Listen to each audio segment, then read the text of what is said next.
ভিডিওটি ছিল কালকের। তো হাজব্যান্ড নিয়ে এসেছিলো ইঁচড় শনিবার, বাট শনিবার বলে যে ইঁচড় খাবো না এরকম ব্যাপার না। ইঁচড় আমার সব রকমই ভালো লাগে, নিরামিষ করো কি মাছ দিয়ে করো। তো আমি ইঁচড়ে তো জানোই সবাই ভীষণ আঠা থাকে, ওই জন্য প্রথমে হাতে এবং বটিতে ভালো করে তেল লাগিয়ে নিলাম যাতে আঠাটা চারিদিকে না ছড়িয়ে যায়। এবং ইঁচড় কাটার পরেও তোমরা কিন্তু এটা সিঙ্কের জল চালিয়ে এই আঠাটা কিন্তু ধুয়ে নেবে।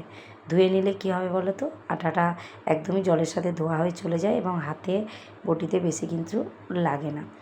তো অনেকে ইঁচড় কাটতে পারো না, আমার কিন্তু ভালোই লাগে ইঁচড় কাটতে, সবজি কাটতে, কাটা ধোয়া রান্না, জানোই আমার এগুলো ভীষণ ভালো লাগে।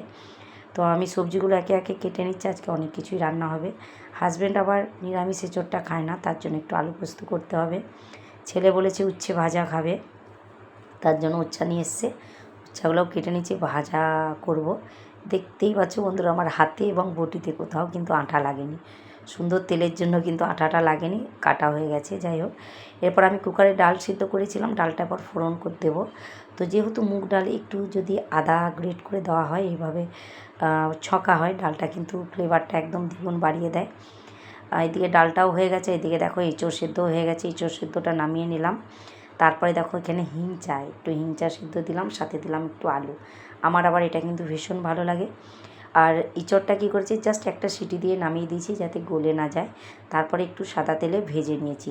শনিবার আমার বাড়িতে অনেক কিছুই খাওয়া হয় না, যেমন শুকনো লঙ্কা, তারপরে সরিষার তেল, এগুলো শ্বশুরমশাই খান না, ওই জন্য তার জন্য তো আলাদা করতে পারি না, গোটা সবাই আমরা খাই না, বাইরে গেলে খাই, বাট বাড়িতে রান্নাও করি না, খাওয়াও হয় না।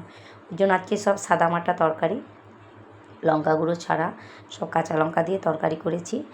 আর আমি এই নিরামিষ দিনে একটু গোটা জিরে এবং ধনিয়া এটা একটু শুকনো কড়ায় ভেজে তারপরে কিন্তু বেটে নিই, আর তরকারি হওয়ার ঠিক নামানোর আগে 1 চামচ করে ছড়িয়ে দিই, এতে কিন্তু খেতে কিন্তু খুবই ভালো লাগে। তো এরমভাবে এঁচড়টা করেছি, আদা জিরে আর ওই ভাজা মশলা দিয়ে। আমার এঁচড়টা হয়ে গেছে, এরপর একটু পোস্ত বসিয়ে নেব। পোস্ততে একটু দিলাম আমি পাঁচফোড়ন, শাশুড়ি মায়ের কাছে শেখা যে পোস্ততে তাকে দেখেছি বরাবরই পাঁচফোড়ন দিয়ে পোস্ত বানায়, তো আমি সেইভাবেই করলাম। আলুটা একটু ভেজে নিয়ে সাদা তেলেই করেছি সম্পূর্ণ রান্নাটা, একটু পোস্ত দিয়ে নেড়ে চেড়ে নামিয়ে দিয়েছি। অবশ্যই কাঁচা লঙ্কা বাটা মানে সব কিছুতেই আজকে কাঁচা লঙ্কা দিয়েই করেছি, এবং উপর থেকেও 2টো লঙ্কা আমি ছড়িয়ে দিয়েছিলাম নামানোর আগে ঠিক। আর এদিকে দেখো হিংচাটাও সেদ্ধ হয়ে গেছে। হিংচেটা কিন্তু ভাতে সেদ্ধ করলে ভালো লাগে, আমি আবার ভাতে যদি সেদ্ধ করি সেই ভাত আবার হাজব্যান্ড খাবে না, ওই জন্যই কুকারে সেদ্ধ করেছি। নামিয়ে একটু তেল আর কাঁচা লঙ্কা দিয়ে দেখো মেখে নিয়েছি, আর এদিকে করলা ভাজা। তো আজকে পুরো রান্নার ভিডিও কেমন লাগলো জানিও।